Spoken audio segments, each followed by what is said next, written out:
আসসালামু আলাইকুম। উপজেলা নির্বাচনকে ঘিরে বিভিন্ন জায়গায় যে আওয়ামী লীগের ভেতরে আভ্যন্তরীণ দ্বন্দ্ব বিরোধ তীব্র হয়েছে, তার নানা খবর সামনে আসছে। মারামারি, পিটাপিটি, খুন, জখম এই সমস্ত ঘটনা তো ঘটছেই। সবচেয়ে একেবারেই ওপেন সিক্রেট একটি ঘটনা, সেটা টাঙ্গাইলের সখীপুর উপজেলার নলুয়া বাজারে শনিবার বিকেলে এক সভা অনুষ্ঠিত হয়।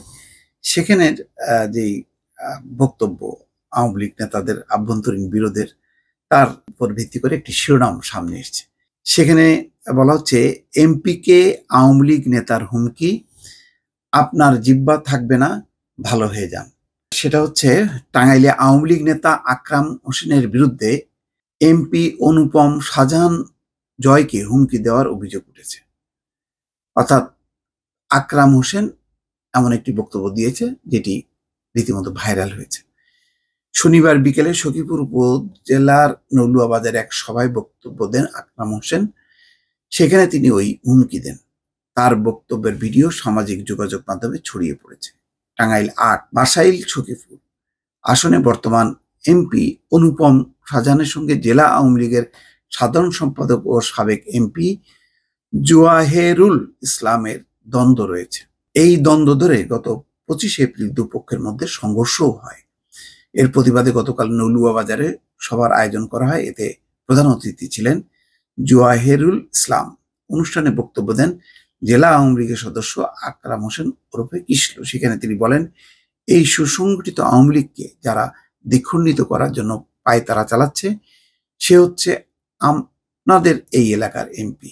আপনাকে আমি সাবধান করে দিতে চাই, জেলা আওয়ামী লীগের সাধারণ সম্পাদকের বিরুদ্ধে যদি আবার কোনো কথা বলেন, তাহলে আপনার জিহ্বা থাকবে না।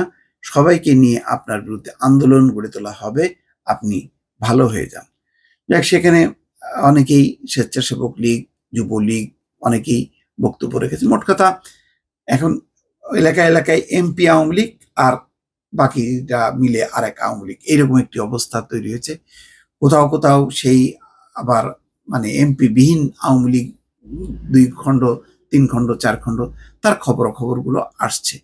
তো এই যে দ্বাদশ জাতীয় সংসদ নির্বাচনে মধ্য দিয়ে যে ভাঙন বা বিভক্তি, সেটি কিন্তু উপজেলা নির্বাচনেও দেখা গেছে এবং সেটি কিন্তু চলমান, সেটা কোনোভাবেই থামছে না।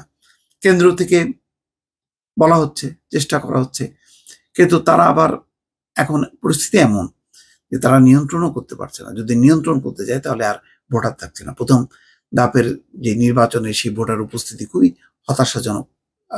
অনেক চেষ্টা তদবির করেও 30% ভোট নেওয়া যায়নি। তো পরের ধাপগুলো যদি এই অবস্থা হয়, সেই কারণে আওয়ামী লীগের সমস্যা হচ্ছে যে তারা যে কোনো প্রার্থীকে বসাবে, সেই বসানোর সাহসও তারা পাচ্ছে না। এইরকম একটা অবস্থার মধ্যে দিয়ে হিমশিম খাচ্ছে। তো এটার শেষ কোথায় কিভাবে হবে, এটা এখন কিন্তু কেউ বলতে পারছে না। দর্শক, ভালো থাকবেন। আল্লাহ হাফেজ।